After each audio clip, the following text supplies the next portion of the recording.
आज की इस खबर से ये बात तो साफ ज़ाहिर हो जाती है कि आज के इस वक्त में इंसान की जान की कीमत कितनी बची है, क्योंकि छोटी छोटी बातों के पीछे आपसी झगड़े होते हैं और लोग आपस में एक दूसरे के जान के दुश्मन बन जाते हैं, जिसके बाद आए दिन हत्या की घटनाएं निकलकर सामने आती रहती हैं, जिसमें हत्या के बाद शव के कई टुकड़े करके उनको अलग अलग दिशा में फेंकने का मामला सुनकर सभी के रोंगटे खड़े हो जाते हैं। और आज भी एक ऐसा ही मामला निकलकर सामने आया है, जब एक सर कटे धड़ को, एक लाश को खेत में लावारिस डला हुआ देखने पर आसपास के इलाके में हड़कंप मच जाता है। लेकिन जब भीड़ जमा होती है, उस लाश के पास जाते हैं, तब जाकर पता पड़ता है कि सिर्फ सर ही नहीं, उस लाश की सारी उंगलियां भी उसके शरीर से अलग कर दी गई थी और उसका प्राइवेट पार्ट को काट कर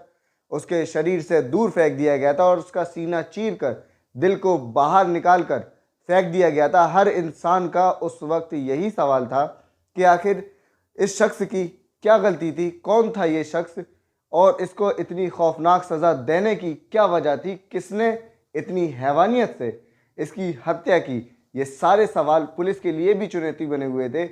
और घटना की पूरी जानकारी हम आपको वीडियो में देंगे, तो वीडियो पर बने रहिए। ये सनसनीखेज मामला हैदराबाद से निकलकर सामने आया है, जब वहाँ के नागरिक सुबह के वक्त में सैर के लिए निकलते हैं, मॉर्निंग वॉक के लिए निकलते हैं, तभी सड़क के किनारे एक मैदान में एक सरकटी लाश को देखकर सभी के होश उड़ जाते हैं और पूरे इलाके में हड़कंप मच जाता है। भारी मात्रा में भीड़ वहाँ आकर उस शव को देखती है और उस भीड़ में से किसी एक व्यक्ति ने पुलिस को इस चीज़ की जानकारी दी कि यहाँ पर एक लावारिस लाश डली हुई है, जिसका सर धड़ से अलग कर दिया गया है, उसका प्राइवेट पार्ट को भी काट दिया गया है और उसका सीना चीर कर उसके अंदर से दिल को निकाल दिया है और साथ ही साथ उस शरीर की सारी उंगलियां काटकर अलग कर दी गई हैं। इस घटना की जानकारी के बाद पुलिस मौका वारदात पर पहुंचकर शव को अपने कब्जे में लेती है, लेकिन हर इंसान का वहां पर यही सवाल था कि आखिर ये लाश किसकी है और इतनी बेरहमी से इसका कत्ल क्यों किया गया है, किसने किया है। यही सवाल पुलिस के लिए चुनौती बने हुए थे, लेकिन पुलिस भी इन चुनौतियों का डट कर सामना करती है और तहकीकात करके इस मामले को जल्द ही सुलझा देती है। जिसमें तहकीकात में पुलिस ने सबसे पहले तो शव की तलाशी ली, जिसमें उसका आइडेंटिटी कार्ड मिलता है, जिससे पता पड़ता है कि मृतक का नाम नवीन है। जिसके बाद उसकी फ़ोन कॉल्स को चेक किया जाता है, आसपास के सीसीटीवी फुटेज को चेक किया जाता है। सीसीटीवी फुटेज में तो कुछ भी नज़र नहीं आता है, लेकिन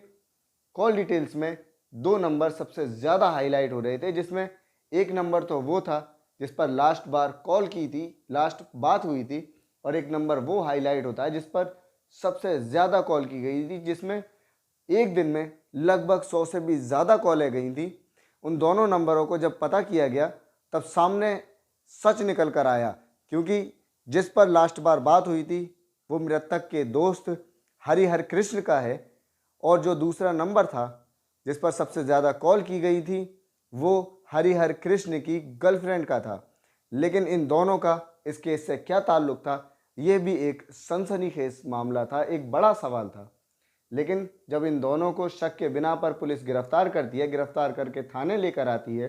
दोनों से पूछताछ करती है, तो पहले तो दोनों ही इस घटना की किसी भी जानकारी से साफ इनकार कर देते हैं, लेकिन दोनों के बदलते बयान इस बात का साफ इजहार करते हैं कि दोनों ही पुलिस से झूठ बोल रहे हैं। जब पुलिस ने सख्ती से पूछताछ करना शुरू की तो सारा सच, सारा गुनाह निकल कर सामने आ गया। हरिहर कृष्ण की गर्लफ्रेंड ने अपना गुनाह कबूल लिया और इस घटना के बारे में पूरी जानकारी पुलिस को दी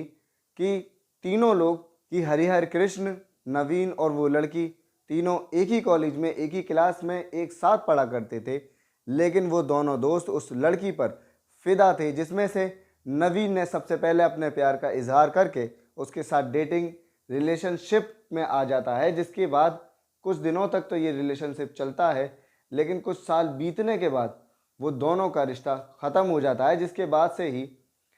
हरिहर कृष्ण उस लड़की को डेट करना शुरू करता है और वो लड़की भी उसके रिलेशन में आ जाती है।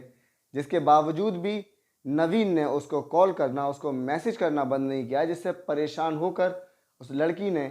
हरिहर कृष्ण को इस बात की जानकारी दी और उससे शिकायत की। जिसके बाद हरिहर कृष्ण ने नवीन को बुलाकर इस बात को समझाया कि वो उस लड़की को परेशान करना बंद करे, उसको कॉल करना बंद करे, जिस पर नवीन बिल्कुल बाज नहीं आता है। वो लगातार उसको कॉल और मैसेजेस करना जारी रखता है, जिस पर गुस्सा होकर उसने कथित तौर पर उसको जब समझाया तो दोनों में विवाद शुरू हो जाता है। और विवाद के बाद का मामला आरोपी ने खुद कबूल लिया। उसने बताया कि विवाद होने के बाद हाथापाई जब ज़्यादा बढ़ जाती है तो नवीन का उसने गला घोंटकर हत्या कर दी और मृत्यु होने के बाद गुस्से में आकर उसने उसके सर को धड़ से अलग कर दिया। और वो दिल जिसमें वो उसकी प्रेमिका का प्यार होने का दावा किया करता था, उस दिल को सीना चीर कर बाहर निकाला। और जिन उंगलियों से वो उसको टेक्स्ट मैसेज किया करता था, कॉल किया करता था, उस उंगलियों को भी उसने शरीर से अलग कर दिया और उसके प्राइवेट पार्ट को काट कर